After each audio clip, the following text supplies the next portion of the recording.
সেদিন মঞ্চে আপনারা দেখতে পাবেন কারা আছেন কারা নেই, কোন শহীদ কেমন কি পুরো বিষয়। কারণ যুব কংগ্রেসের পতাকা কংগ্রেসের পতাকা।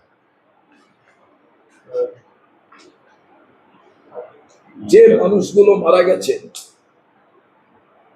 সেই মানুষগুলো যেদিন বাড়ি থেকে বেরিয়েছিলেন যুব কংগ্রেসের পতাকা কংগ্রেসের পতাকাকে সঙ্গে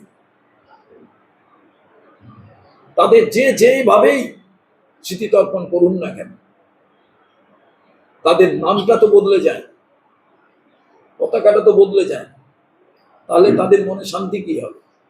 তারা তো এই পতাকাগুলো নিয়েই তো তারা লড়াইয়ের শপথ নিয়েছিলেন এবং প্রাণ বিসর্জন দিয়েছে। অন্যায়ভাবে প্রাণ কেড়ে নেওয়া হয়েছে, এটার নামই হচ্ছে খুন।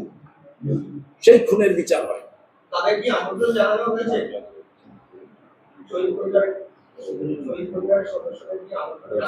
শহীদ পরিবারের সদস্যরা তো থাকবে। আসল যাদের পতাকা নিয়ে মারা গেলে আজকের বর্তমান সরকার মাইক লাগাতে দিচ্ছে না আমাদের, অথচ ড্যামিদের মাইক লেগে গেছে, মঞ্চ হয়ে গেছে, সব সরকারি সাহায্য।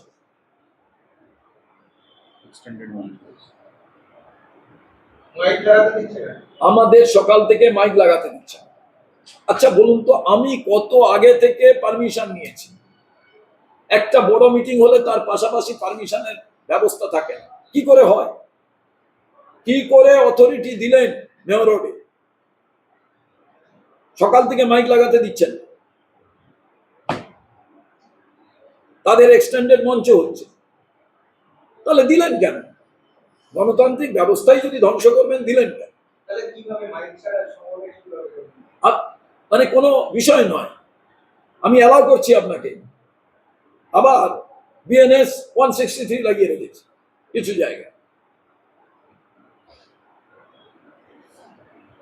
আজব দেশের গজব পদ্ধতি। আপনারা তো এতদিন শুনতেন যা তৃণমূল তাই বিজেপি, যা বিজেপি তাই তৃণমূল। এবারে শহীদ দিবসটা পালন করছে বিজেপি, একদম পদ্মার পেছনে থেকে। কান পাতুন, বুম লাগান, ক্যামেরা তাক করুন, সব আপনাদের কাছে পরিষ্কার, সব গোল গোল ব্যাপার। অনলি ওয়ান সরকার। সরকারও আমাদের, শ্যাডো বিরোধী দলও আমাদের। কে 3 হাত দূরে মঞ্চ করবে, কে 5 হাত দূরে মঞ্চ করবে, অল ডিসাইড বাই পদ্মার আড়ালে। সেদিনও কিন্তু এই ঘটনা ঘটেছিল। যাতে এই শহীদদের আত্মা তৃপ্ত না হয় তার জন্য আলাদা পতাকা তৈরি হয়েছিল, পেছনে সেদিন বিজেপি ছিল। কংগ্রেসের রক্তক্ষরণ করা হয়েছিল। একজন অস্বীকার করতে পারবেন না। যারা যারা আলাদা মঞ্চ বেঁধে প্রোগ্রাম করছেন প্রত্যেকের ডিএনএ টেস্ট করুন। কোথাও কংগ্রেসের বিন্দুমাত্র ত্যাগ, তিতিক্ষা, আদর্শ, নীতি আপনি পাবেন।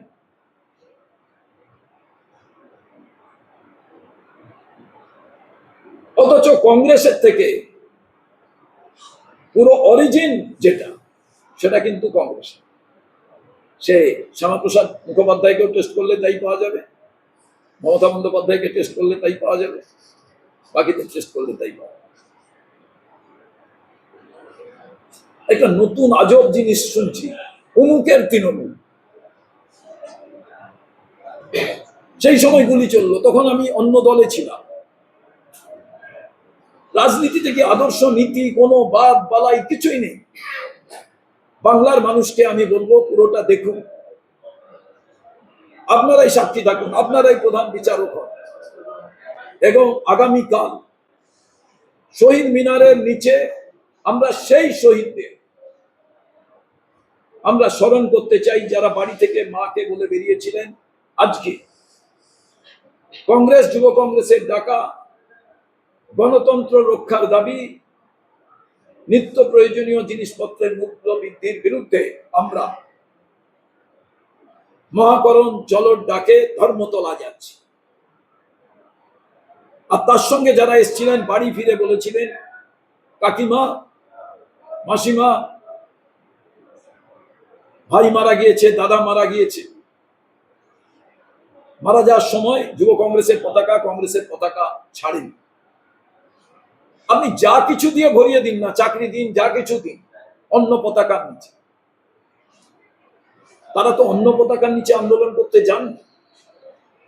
অতএব এই যে শহীদ পরিবার,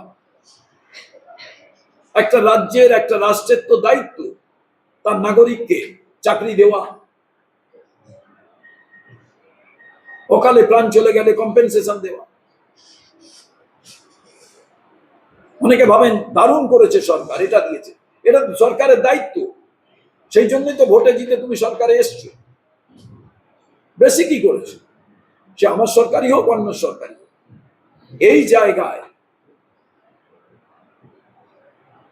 ধর্মতলা চত্বরে যে রক্ত পড়ে আছে, সেই রক্ত শুকিয়ে গেছে, কিন্তু তার অণু পরমাণু এখনো পর্যন্ত আকাশ বাতাসে প্রত্যেকটি জায়গায় তারা সেই পতাকার নিচে তাদের আত্মার শান্তি চাইছে। এবং নিজেও যদি কেউ ভুল করে থাকেন, আত্মার শান্তি চান, তাহলে কংগ্রেসের মঞ্চে এসে তাদের যে কোনো, তারা পাপ অন্যায় যা করেছেন তার প্রায়শ্চিত্তের জায়গা কিন্তু ওটাই। তাই আমরা সবাইকে আহ্বান করছি, ধর্মতলায় গিয়ে এই শহীদদের যেমন স্মরণ হবে, আগামী দিনে অঙ্গীকার হবে, প্রতিজ্ঞাবদ্ধ হতে হবে, আগামী দিনে কোনো মায়ের কোল যাতে খালি না হয়, সেটাই হবে প্রধান।